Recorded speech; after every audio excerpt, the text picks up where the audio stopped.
ტელეკომპანია იმედი და პრაიმ შოუ სტუდია წარმოგიდგენთ.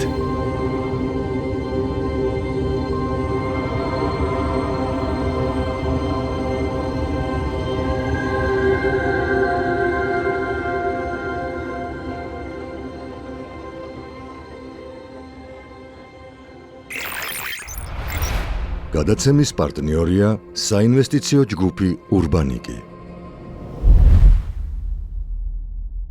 ოთო მოგესალმები, პირველ რიგში მადლობა მასპინძლობისთვის და დარწმუნებული ვარ, რომ საინტერესო ეთერი გამოგვივა.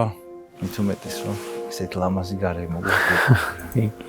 ძალიან დიდი მადლობა პირიქით რომ ჩამოხვედით და საშუალება მაქვს თქვენთან საუბრის. და გილოცავ გადაცემა ალბათ ოდნავ მოგვიანებით გავა, მაგრამ სულ ახლახანს ოთომ დუბლი გაიფორმა გრაცერთან, ხო? კი. გრაცერთან და ერთ-ერთი საუკეთესო თამაში არჩვენა, თუმცა ეჭვი არ მიყარება ყველაფერი წინ გაქვს კიდევ, მაგრამ ამას გილოცავ. მადლობა კი გრაცერთან ისეთი დერბიათან ისეთი თამაშია რა. ძალიან დიდი ხანია არ იყო გრაცერი ბუნდესლიგაში და წელს გადმოვიდნენ და გრაცის გუნდია და დერბია ერთმანეთს ვერ იტანენ შტურმის და გრაცერის ფეხბურთელები და ძალიან ისეთი იყო. ამ პატარა ქალაქში ორი გუნდი ორივე ბუნდესლიგაში და თან ერთმანეთს ვერ იტანენ. რამდენი წელია რაც აქ? 6 წელია უკვე, საკმაოდ დიდი ხანი. პირველი ევროპული გამოცდილებაც ეს იყო და აქ დავრჩი უკვე რამდენი ხანია და ძალიან კომფორტულად გრძნობ თავს, ისე ვარ რომ უკვე აქ რო ჩამოვდივარ უფრო ვისვენებ. ამაზე ჩვენ კიდევ ვისაუბრებთ, თუმცა ამ გადაცემის პირველ კითხვას დაგისვავ და ვინ არის ოთარ კიდეიშვილი?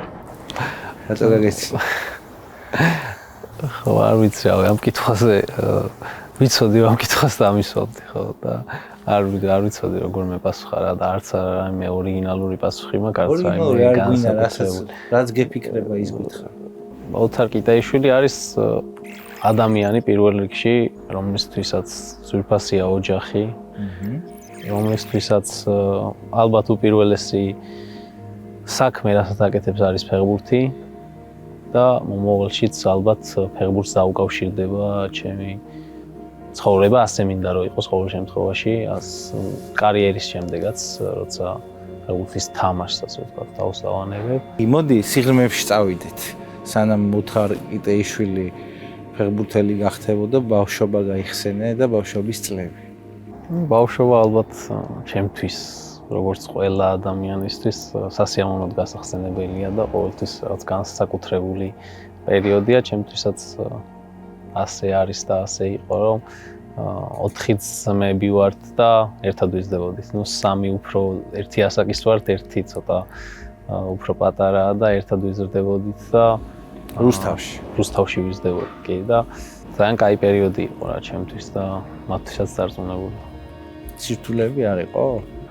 სირთულეები რა თქმა უნდა იყო. 4 ბიჭის გაზრდა განსაკუთრებით ისეთ პერიოდში ალბათ როგორც უმეტესობა ქართული ოჯახების ბევრ სირთულეებს აწყდებოდა. მამა მუშაობდა როგორც დილიდან დაღამებამდე თითქმის მთელი პერიოდი დედა გზრდიდა 4 ბიჭს. ჩემთვის სამაგალითო ადამიანები არიან პირველ რიგში ვამაყობ ჩემი მშობლებით და ძალიან ბევრი რამე ვისწავლე მათგან და რაც უფრო დრო გადის, მით უფრო ხვდები რამდენი რაღაცა მაქვს მათგან ნასწავლი და რამდენი რამე მაქვს მათგან შეძენი. დღეს ალბათ ამაყები არიან შენ ეროვნული ნაკრების ღირსებას იცავ. რა თქმა უნდა, ალბათ რო წარმოვიდგენ მე საკუთარი შვილი რომ ეროვნული ნაკრების ღირსებას იცავდეს, მეც ძალიან ამაყი ვიქნებოდი და დარწმუნებული ვარ ის სენსაცია. გაიხსენე ის მომენტი, როდესაც გაიგერო ნაკრებში გამოგიძახეს, როდის იყო და რა იგრძენი? ბევრი ემოცია იყო, ერთად რაღაც განსხვავებული პასუხისმგებლობა, რა თქმა უნდა, ცოტა ნერვიულობა, ცოტა ის რა იქნება, იქ რა ხდება, როგორ ხდება, რა თქმა უნდა, ასე თუ ისე წარმოდგენები მქონდა რა შეიძლება ყოფილიყო და როგორ შეიძლება ყოფილიყო, მაგრამ მაინც ეროვნული ნაკრები არის განსხვავებული პასუხისმგებლობა და ეს ემოციები ერთიანად რომ მოდის, ცოტა რთულია შეეჭიდო და თან სიხარულიც რა თქმა უნდა უდიდესი როც შეგვიძლია შენი ქვეყანა წარმოადგინო და ესეთი ემოციები იყო მაგრამ ნელ-ნელა ეს დაბალანსდა ასე ვთქვათ უკვე პირველი დღეები რომ ყველა ისე მხიარულად მეგობრულად გიღებს ნაკრებში და იმ ფეხბურთელებს რომელსაც ტელევიზორში უყურებდი და გულშემატკივრობდი და მთელი ამ დროის განმავლობაში შენ თვალწინ გოლებს იტანდნენ. კაშო იყო, როცა მივედი მაშინ იყვნენ ოქრი, ვაკო და რომლებიც გამორჩეული ჯანო ანანიძე, გამორჩეული ფეხბურთელები იყვნენ და ცოტა მათთან ერთად კვადრატს რო თამაშობდი, რაღაც თითქოს წარმოუდგენელი იყო თავიდან და რა თქმა უნდა მე ნელ-ნელა უკვე ეგუები და ხვდები რომ ყველაფრის ნაწილი ხარ შენც. რა მომენტში მიხვდი რომ რისთვისაც ამდენი წელი შრომობდი, ვარჯიშობდი, დროს უთმობდი, რომ ეს ყველაფერი გამოგივიდა. ჯერ კიდევ ბოლომდე ვერ ხვდები მაგას. ესე ვიტყოდი რა, ალბათ ჯერ კიდევ ბევრი მაქვს საშრომი, ესე ვთვლი, რომ კიდევ ძალიან თავმდაბალი ხარ, ხო? ასე ამბობ. ანუ ფეხბურთელის ცხოვრება ესეთია, ჩემი განმოსახედიდან, რომ ყოველ დღე გიწევს მტკიცება. ყოველ დღე არ არსებობს არც ერთი დღე, რომელიც არ არის ისეთი, სადაც არ მოგეთხოვება, რომ შენ იყო შენ სიმაღლეზე. და ამისთვის მზადყოფნა საჭირო და ამიტომ სულ მზად უნდა იყო ამისთვის, სულ უნდა შრომობდე, სულ უნდა ემზადებოდე ამ ყველაფერს.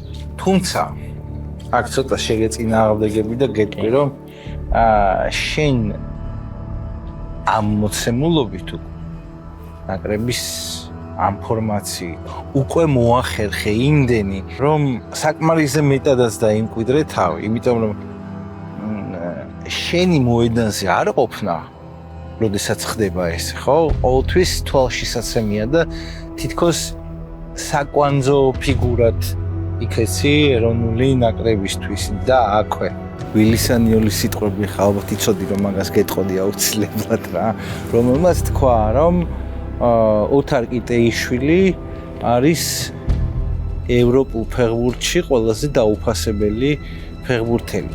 რო გაიგე რომ ეს თქვა რა რეაქცია ჰქონდა? ჩემს მიმართ ყოველთვის რა თქმა უნდა, კი, ალბათ მესიამონა, კი, ახლა მესიამონა ნამდვილად, მაგრამ იმას ვიტყოდი რომ ხშირად უთქვამს კარგი სახის კომენტარები ჩემთან დაკავშირებით და თითქოს მოულოდნელიც არ ყოფილა რაღაც კუთხით ესე რომ შევხედოთ ჩემთან მის დამოკიდებულებასაც ჩემდამი ხვდები და გაცნობიერებული მაქვს მისი ფორმაციის ნაკრებში რა როლს მანიჭებს თვითონ მე და მნიშვნელობას განიჭებს. დიახ, და ეს რო თქვით რომ აი თავის დამკვიდრება რა თქმა უნდა ეს ძალიან მნიშვნელოვანია და დრო ჭირდება ფეხბურთელს ამისთვის რომ ეს გააკეთოს და სტაბილურობა ამ ყველაფრისთვის, მაგრამ კიდევ ერთხელ მაგისტრო ამბობ რომ ყოველ დღე შენ უნდა ამტკიცო რომ ყოველ დღე იმის ღირსი ხარ რომ რასაც დღეს აკეთებ და რატომაც დღეს იმყოფები შენ თუნდაც მოედანზე ერთ-ერთ ადამიანში რომელიც წარმოადგენს ეროვნულ ნაკრებს. უცნების გუნდი რა გქონდა ბავშვობიდან? ალბათ ორი გუნდი იყო რა, ლივერპული იყო გამორჩეული თავისი აი რაღაც განსხვავებული აურა, თუნდაც სტადიონზე, სახლის თამაშებზე ყოველთვის Anfield-ზე არის განსაკუთრებული ატმოსფერო და ძალიან ბევრი ფეხბურთელის საოცნებო გუნდია აი ამ შექმნილი ატმოსფეროდან გამომდინარე და მეორე იყო ბარსელონა, რომლის ყურებაშიც გავიზარდე, არ არსებობდა ალბათ თამაში გარკვეული პერიოდი, ცოტა რა გავიზარდე მე ცოტა, რომ აი ბარსელონას თამაში რო იყო არ მეყურებინა და ისე არ მეენერვიულა, რომ აი რომ თითქოს რაღაც აი მე ვთამაშობდი, შეიძლება საკუთარ თამაშზე არ მეენერვიულა ეს მომავალში. ყოველთვის საინტერესოა შიდა თემები, ყველაზე ხშირი კონტაქტი ვისთან გაქვს? ვისთან მეგობრობ ყველაზე მეტად და ყველაზე აქტიურად თუნდაც მიმოწერის დროს, მაშინ როცა ყველა სხვადასხვა ქვეყანაში ხარ და ლიგაში ხარ, ყველაზე ხშირი კომუნიკაცია ვისგან გაქვს ბიჭები? ბევრთან ძალიან ანუ ბევრი ამჩნევს და ალბათ თქვენ შეამჩნევდით რომ ძალიან ესეთი მეგობრული ნაკრები ალბათ ძალიან რთულია მონახო თანამედროვეობაში, მაგრამ რა თქმა უნდა გამოვარჩევ ლუკა ლოჩაშვილს, რომელიც არის ჩემი ძალიან ახლო მეგობარი, ძალიან დიდი ხნის განმავლობაში დინამოშიც ერთად თამაშობდით და მაქედან მოხდა ჩვენი დამეგობრება, ავსტრიაშიც თამაშობდა. შემდეგ იტალიაში გააგრძელა კარიერა და ავსტრიაშიც როცა იყო, თითქოს როცა დასვენების დღეები ჰქონდა, სულ ერთად ვატარებდით ოჯახებით. ძალიან ვახლობდით მეგობრებს და ყველაზე ხშირი კონტაქტი მასთან აქვს, მაგრამ ძალიან ბევრ ფეხბურთელთან ერთმანეთთან გვაქვს ძალიან ხშირი კონტაქტი. ძალიან მეგობრული ნაკრებია ზოგადად, რაც გარედანაც ჩანს მგონია. მაყურებელს კი შევახსენებ, რომ ამ გადაცემის პარტნიორია საინვესტიციო ჯგუფი ურბანიკი. ურბანიკი, რომელსაც მთელი ქალაქის მასშტაბით გააჩნია ძალიან ბევრი საინტერესო საოფისე სივრცე.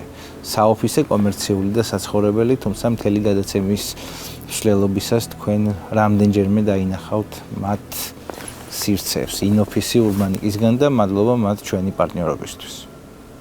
როგორ აღმოჩნდი გრაცში, სადაც ჩვენ ახლა ვიმყოფებით, სადაც ბოლო 6 წელი გაატარე. გრაცში აღმოჩნდი თბილისის დინამოდან. 2018 წლის 31 ივლისი იყო, როცა ჩამოვედით გრაცში და რო ჩამოვედი ცოტა მაინც პირველი გამოცდილება, პირველი შტაბეჭდილებები, პირველი ვარჯიში, მახსოვს ეს ყველაფერი კარგად მახსოვს და რაღაც ესეთი სასიამოვნო პერიოდი. თავიდან ცოტა რთულიც იყო ალბათ, რომ პირველი 2 თვე რაღაც მარტო ხარ, შეგუების პროცესი, ჩვეულებრივი ნორმალური პროცესია ალბათ და მაგრამ მე ჩამოყალიბდა ნელ-ნელა იმ გრაცად, რომელიც ახლა არის ჩემთვის. რომელიც შარშან გახდა ჩემპიონი ქვეყნის და შენ 2023 წლის ავსტრიის საუკეთესო ფეხბურთელის ტიტული მოიპოვა. ამ ჯილდოს შესახებაც, როდესაც გაიგერო, შენ გეძლეოდა რა შეგრძნება ქონდა და ელოდებოდი თუ არა? სიმართლე გითხრათ, როგორ მოხდა, იცი, 2 თამაში იყო დარჩენილი, 2 თამაში ქონდა დარჩენილი ჩემპიონატის დამთავრებამდე და ჯერ ჩემპიონის ბედი არ იყო გარკვეული, ჩვენ მქონდა ლინცში თამაში და თამაშის წინა თეორიაზე, ასე ვთქვათ, როცა მწვრთნელი საუბრობს უკვე ოფიციალურ სათამაშო გეგმას გაგაცნობს და მოტივაციას, სამოტივაციო სიტყვებსაც იტყვის, ეგ პროცესია და მაგ მომენტში თქვა, რომ ერთ-ერთ ფეხბურთელზე, რომელიც შარშან მეორე ადგილზე გავიდა, ასევე მეორე ადგილზე გავიდა წელს და რომ მე ვგავხდი საუკეთესო. და მე იმდენად ისე ვიყავ კონცენტრირებული თამაშზე, რომ ეს არ გამიგია, საერთოდ არ გამიგია ეს და ბიჭები რომ გამოვედით ამ შეხვედრიდან გილოცავ რაღაც ისე მეხვდება მე მეთქი რა MVP გახდა. ხო, ეგ იყო რომ სეზონის MVP გავხდი უკვე, მაგრამ ჩემპიონატი არ იყო დასრულებული და არ მოველოდი, ასე ვთქვათ, რომ მაგ დროს არც ვიცოდი რომ მაგ დროს ხდებოდა დასახელება და იმ თამაშზე რომ მოგვეგო ჩემპიონები ხდებოდა და კარგი იქნებოდა რომ მოგვიგო, თან 2 გოლი გავიტანე მაგ თამაშში და მაგით რომ დასრულებული იყო და უბრალოდ ბოლო თამაში გამოვტოვე მე ყვითლების გამო და ბოლო თამაში ვერ მიიღო მონაწილეობა, ბოლო თამაში მაინც გავხდით ჩემპიონები და იყო ძალიან წარმატებული სეზონი და ძალიან თასიც მოვიგეთ შარშან და მთლიანობაში გამოვიდა ისეთი სეზონი, რომელიც შტურმს ჰქონდა ერთხელ მთელი არსებობის ისტორიაში, როცა დუბლის მოგება მოახერხა და რა თქმა უნდა ამის ნაწილი რო ხდები ძალიან სასიამოვნო. მაშინ, როდესაც საბერძნეთთან თამაში ფრედს დასრულდა და 11 მეტრიანების დრო და მომენტი დადგა, რა შეგრძნება გქონდა თუ არა იმის განცდა, რომ აუცილებლად მოვიგებთ. ალბათ მე შემცვალე 105 წუთზე და 15 წუთი მომენტი 104 წუთზე 15 წუთი მომენტია სადაც დარიგო სკამზე ყვჭდომა.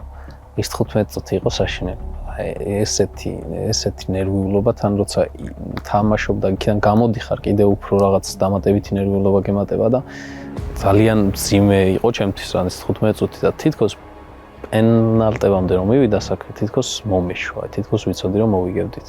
ეს შეგრძნება მქონდა, მაგრამ იქაც ხა იმხელა ემოცია იყო თითოეულ მამარდას პირველ მოგერიებულ პენალზე არ დამოვიწყდება და მე იმათ შემდეგაც ჩვენ ყოველ გატანილ პენალზე და იმათ გავხჭებულ ბოლო პენალზე, მე ბოლო კვეკოს პენალზე და იქ რაღაც მომენტში იქ გავრბივართ, იქ წდება და იქ ჩერდება. აღარ მახსოვს არაფერი და როგორანაირად მოხდა და ბოლო კადრები რო შევდი ხალხი შემორბის და რაღაცნაირად შევდივარ გასახდელში. იქაც ცოტა გავიჭედესავით თუ რაღაც მოხდა და ცოტა გვიან შევედი გასახდელში. ხო. ევროპა გაიხსენე. როგორ შეაფასებდი და ელოდით თუ არა ასეთ გამარჯვებას პორტუგალიასთან. მთლიანად ევროპის ჩემპიონატი იყო რაღაც პირველივე დღიდან როცა მოსამზადებელი პერიოდი დავიწყეთ, რაღაც სხვაგან ვიყავით რა სხვა თითქოს სადღაც ჩავიკეტეთ ჩვენთვის. ეგრეც იყო სასტუმროში ვიყავით ავსტრიაში და ვიზადებოდით რაღაც აი სპექტაკლისთვის, ეიმისთვის თითქოს რაღაც და ეგრეც იყო მართლა იმხელა ემოციები და იმხელა გამოცდილება და საუკეთესო დღეები ალბათ საფეხბურთო კარიერაში რაც მქონია ის დღეები რომლებიც ჩვენ ევროპის ჩემპიონატზე გავატარეთ მიუხედავად იმისა რომ მე მქონდა ტრავმა და პირველ შეხვედრაში ვერ მივიღე მონაწილეობა და შანსი იყო დიდი იმისა რომ მესამე შეხვედრაში ჯგუფის მესამე შეხვედრაში არ მიმეღო მონაწილეობა მაგრამ მიუხედავად ამისა ერთი წამით არ მქონია იმის შეგრძნება რომ რაღაცას ვაკლდი იმიტომ რომ მე ყოველდღიური პროცესის ნაწილი ვიყავი და როგორც მთელი საქართველო გრძნობდა ამ ყველაფერს ჩამოსულები ვინც საქართველოდან ადევნებდა თვალყურს რომ ყველანი ამ ყველაფრის ნაწილი ვიყავით მთელი ქვეყანა იყო ამ ყველაფრის ნაწილი და მიუხედავად იმისა რომ მე არ ვთამაშობდი და ძალიან სამწუხარო იყო რაღაც კუთხით იმის გამო რომ ევროპის ჩემპიონატზე შეიძლება ისე მომხდარიყო საერთოდ არ მქონოდა დებიუტი მაგრამ იმ ხელა სიამოვნებას ვღებულობდი ამ ყოველდღიურობით რომ ეს ფარავდა ამ ყველაფერს და რა თქმა უნდა მე პორტუგალიასთან თამაში იყო როცა უკვე წინა დღეს უკვე ვიცოდი რომ ვითამაშებდი იმიტომ რომ ვარჯიშმა კარგად ჩაიარა და უკეთ მქონდა ფეხი და რომ ვითამაშებდი ჩემთვის ორმაგი მოტივაცია იყო ჩემთვის დებიუტი იყო პორტუგალიასთან თამაშზე და რა თქმა უნდა სხვებისთვისაც მაგრამ რაღაც ცოტა განსხვავებულად განსხვავებული იყო შეიძლება ითქვას და ეს პირველივე წუთებიდან რომ კვარას გოლის მერე ეს თავდაჯერება მიმდენად იმატა ჩვენში რომ აი ნელ-ნელა დრო რაც გადიოდა და დავიჯერეთ რომ შეგვეძლო მოგვიგო და მე პენალი და მე უკვე იქ ალბათ ორი დღე რო გეთამაშა გოლს ვერ გავიტანე. აი როგორია შენ წინააღმდეგ შენი ბავშვობის კუმირი რო თამაშობს. იმასთან იმარჯვებს. გვირაბში რო დგავართ გასასვლელში და რონალდო მოტრიალდება და რაღაცებს ეუნება თავის ფეხბურთელებს და ჩვენ უყურებთ ერთმანეთს და სადავართ ხო ვისვე თამაშებით და ეს დამწუხრებული გავუშვით. წუხაროდ მისთვის. ჩვენთვის ადმინია. ტრავმები ერთ-ერთი მოდი დავარქვათ ყველაფერს თავის სახელი ერთ-ერთი უიღბლობა რაც გააქვს ხშირად შეგვიძლია ესე ვთქვათ ეს არის არც თუ ისე იშვიათი ტრავმები როგორ ებრძვი ამას ყველაფერს რომ იმიტომ რომ ფეხბურთელისთვის ხო ძალიან მნიშვნელოვანია რაც შეიძლება მეტი დრო გაატაროს მოედანზე ტრავმები ჩემთვის დაიწყო დაახლოებით 24 წელიწადში ვიტყოდი. მანამდე თითქმის არ მქონია არანაირი პრობლემა, მაგრამ რაღაც თითქოს ერთ მომენტში რომ რაღაც დაიწყო, მიყვა და რა თქმა უნდა უიღბლობა შეიძლება დავარქვათ, მაგრამ მე ვთვლი რომ ფეხბურთელი და ადამიანი ზოგადად თვითონ მართავს პროცესს, თვითონ მართავს თავის ცხოვრებას და ესეც რაღაც მიზეზებით არის გამოწვეული ყოველთვის. მე ესე ვთვლი რომ იმ მომენტში მე იმ ტრავმებისთვის არ ვიყავი მზად და არ ვიცოდი რა უნდა გამეკეთებინა ყოველდღიურობაში, არ ვიცოდი როგორ უნდა მევარჯიშა, არ ვიცოდი როგორ უნდა მომზადებულიყავი ვარჯიშის წინ და შესაბამისად ეს შედეგი მოიტანა. რა თქმა უნდა მივიღე დიდი გამოცდილება ამ ყველაფრისგან და ბოლო წელწადნახევარია მაგ კუთხით კარგად მაქვს საქმე და იმედია რომ ესეც გაგრძელდება. რასაც ყველა გისურვე ხო რა თქმა უნდა რთული პროცესია ტრავმებთან გიწევს ძალიან განსაკუთრებით ყველაზე მეტად როდის დაგწყვეტია გული ტრავმის გამო მოედანზე ვარ ყოფილ ყველაზე გულსატკენი რა იყო ხო მაკედონიასთან თამაში იყო სადაც იმავე მაკედონიასთან მიღებული ტრავმის გამო ერთი თვით ადრე გული გავიწყვეტა და უბრალოდ ფიზიკურად ვერ მოხერხდებოდა მაგ დრომდე აღდგენა და ვიცოდი უკვე იქიდან მოყოლებული რომ მაკედონიასთან მე ფინალი რომელიც მქონდა ერთა ლიგის ძალიან რა თქმა უნდა ეს ისეთ თამაში იყო რომ ყველას დიდესი მოლოდინი ჰქონდა ამ თამაშის ძალიან ვემზადებოდით ძალიან მაგრად და ყველას ცხოვრების თამაში იყო იმ საბერძნეთამდე იყო მაკედონია ხო ყველასთვის და უბრალოდ მაკედონიასთან სამწუხაროდ ისე არ წავიდა როგორც გვინდოდა მაგრამ ალბათ მაგ წაგებამაც გაზარდა გუნდი და იმ შედეგამდე მიიყვანა რაც მოიტანა შემდეგ უკვე საბერძნეთთან გამარჯვება.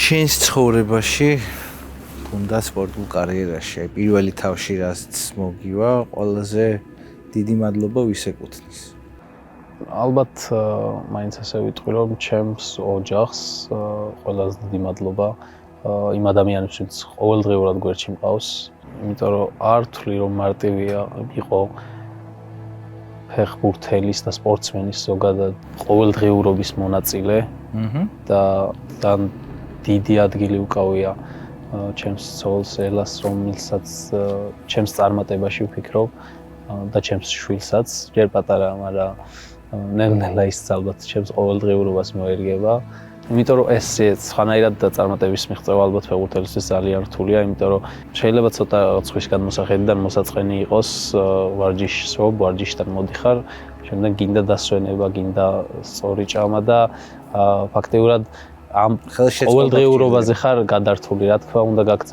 რთული პერიოდები ხანდახან როცა საერთოდ არ გინდა რომ ისაუბრო ფეხბურთზე საერთოდ არ გინდა რომ იყო ამ ფეხბურთის გარშემო შეიძლება შენს მეუღლეს აინტერესებდეს რა ხდება როგორ მიდის შენი დღე მაგრამ შენ უბრალოდ არ ხარ მაგისთვის მზად და გინდა უბრალოდ არაფერზე არ იფიქრო და ზოგადად ამასთან შეგუება ჩემი აზრით ძალიან რთულია ამასობაში ქვედა სართულზე ელა და ლივია არიან შენი ცოლშვილი და მე ხა ჩავალ და მათ დაველაპარაკები შენ შესახებ და დაუბრუნდები ცოტა ხანში. კარგი?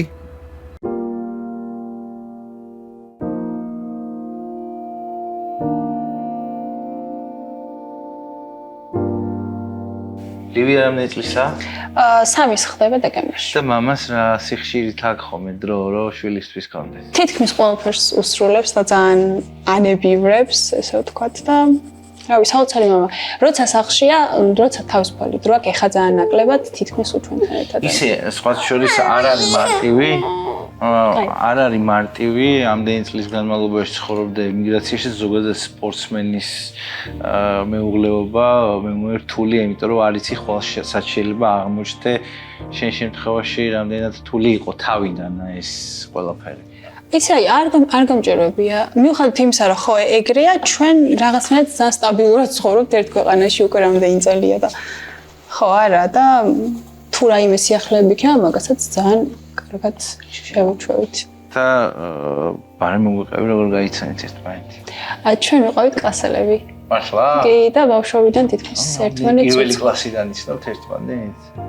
რა საოცარი არის. და როდის მოხდა რა ასაკში მიხვდით რომ სკოლა რო დავამთავრეთ, უფრო დავახლოვდით და შეყვარებულები მერე გავხდით. ბანკეტის მერე. ბანკეტის მერე. კი, სადაც. გადასარევი, კარგი და ბოლოს მოდი აბა. დაგვიხასიათოთ როგორ. პირველ რიგში არის ძალიან ჭკვიანი ადამიანი, აი ძალიან გონიერი, ჭკვიანი. კეთილი, აი ვინც ოთოს ახასიათებს ხომ პირველი მაგასთან, ის არის უკეთილშობილი. ესე იგი თითქმის ყველას ეხმარება. აი ძალიან კეთილია და ნუ რავი, ძალიან თავცარი ადამიანია. აღმოჩნდა რომ კლასელები იყავით. მიგითხათ ელა მან. ადამიან თავისთანაც ერთად პირველი კლასიდან მოდიხარ და მე აღმოაჩენ რომ ეს უბრალოდ თანაკლასელობა არ არის, ეს უბრალოდ მეგობრობა არ არის და ეს რაღაცა განსაკუთრებულია, როდის მიხვდი. პირველივე კლასებიდან, ასე ვთქვათ, მქონდა სიმპათიები ელას მიმართ, მაგრამ არც არასდროს გამხელია, არც არასდროს მithkoms და შემდეგ იყო პერიოდი, რომ ის სხვა სკოლაში გადავიდა და შემდეგ რაღაც პერიოდის შემდეგ დაბრუნდა და ეს მის წასვლის მერე ალბათ თითქოს ეს მივაწერე იმას, რომ ეს ყველაფერი ბავშვური იყო და ალბათ მაგ პერიოდში მართლა იყო ბავშვური. და მე რო დაბრუნდა, უკვე ჩვეულებრივად მეგობრული ურთიერთობა გქონდა და არც არანაირი ურთიერთობა არ გქონდა სკოლის დამთავრებამდე, ხოლო ამის შემდეგ მოხდა ჩვენი, ასე ვთქვათ, დაკავშირება უფრო აქტიურად და ლიაქტიურე მე. ხო, ასე მოხდა, რომ ნუ სკოლის დამთავრების შემდეგ ვიგრძენი რომ რაღაც დამაკლა და რაღაც მენატრებოდა და ამან მიბიძგა იმ ნაბიჯებისკენ რაც გადავდგი და შემდეგ მოხდა ის რომ ჩვენ ერთად ვართ და შევქმნით ოჯახი და ყოფს ლამაზი შვილი. მესმა ბედნიერად უნდა გამყოფოთ ძალიან დიდხანს შვილებით, შემდეგ მომუკე შვილიშვილებით და ახლა გვაინტერესებს კიდეს ფორმაციის ყველა დროის ნაკრები როგორ გამოიყურება. ყველა დროის ნუ აი შენთვის რა ამით. ამ 11 ფეხბურთელი თქვა. კი ბატონო. ძალიან რთულია. ამ პასუხისგებლობას ვერ ავიღებ საკუთარ. კარში ვინ ყავს? კარში ყავს სქემა 4-3-3 გვაქვს? სქემა გვაქვს 4-3-3 აუცილებლად. უფრო მეტი შემტევი ყავდეს უკეთესია. კარში ალბათ ბუფონს დავიწყოთ მარჯვენა მცველი ჩემთვის ბევრი ბარსელონას ფეხბურთელი იქნება და დანი ალვეში. გამარჯო. მარცხენა მცველი შემტევი ფეხბურთი გვიყვარს და მარსელო დავამონოთ აქედან მარჯვენა მარცხენა შევუძლებთ. ცენტრალური მცველები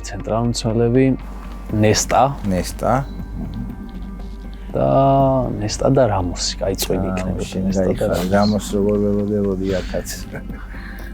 ნახევარდაცვა არის ალბათ რთული. და ერთი ინიესტა იქნება აუცილებლად და ზიდანი იქნება აუცილებლად. კაი ხავი ინიესტა და ზიდანი იყოს, ესე იყოს, რომ ხავი ინიესტა ზიდანი და წინ მესი. აუცილებლად. საით დგას? მარჯვნივ. რონალდინიო ჩემთვის ვინც შემოყვარა არა მარტო მე, ალბათ ბევრი ადამიანის ფეხბურთი და ჩემთვის ეს რონალდინიო იყო და რონალდინიო აუცილებლად იქნება ჩემს 11-ში და თავდასხმელი რონალდო. რომელი? ცოტი რომელიც გინდა. ესე დავტოვოთ. აღარ შეგეკითხები. 12 იყვნენ, მოდი თუ ვინ ორივე იდით. რომელიც გინდა ის იყოს კი ეგრე. ოთო, მადლობა მინდა გითხრა, ოღონდ სანამ დაგემშვიდობები, ბოლო კითხვა მაქვს, შენ თვითონ ხო არ გაქვს რაიმე სათქმელი? ძალიან დიდი მადლობა პირიქით სასიამოვნო საუბრისთვის. ასეთ სათქმელი არაფერი განსაკუთრებული, უბრალოდ სასიამოვნო საუბარი იყო და მადლობა. ჩემთვისაც დიდი პატივი იყო შენი ჩაწერა, აქ ჩამოსვლა, შენთან სტუმრობა, ოთო და გულწრფელად მე დღეს გაგიცანი ესე პიროვნულად დაურწმუნდი იმაში, რასაც შენზე ამბობენ, შენი ადამიანურობის და ღირსების შესახებ, რაც ნამდვილად გაგაჩნია და სწორედ ღირსებით სავსე წარმატებები მინდა გისურვო ჩვენი ქვეყნის საკეთილ დღეოთ და მე ვიცი რომ შენ კიდევ არაერთგზის გაგვახარე. ძალიან დიდი მადლობა. ჩვენ ყავს პარტნიორი არაჩვეულებრივი დიზაინერი ელენე შავდია, რომელმაც სპეციალურად შენთვის გამომატანა საჩუქარი, რომელიც ძალიან დიდი მადლობა. რომელიც გამომატანა სპეციალურად შენთვის საჩუქარი და აქ არის შეგიძლია გახსნა სპორტული ფორმა და მადლობელი. ძალიან დიდი მადლობა ელენეს. და თქვენ რა თქმა უნდა. დიდი მადლობა. გადაცემის პარტნიორია საინვესტიციო ჯგუფი ურბანიკი.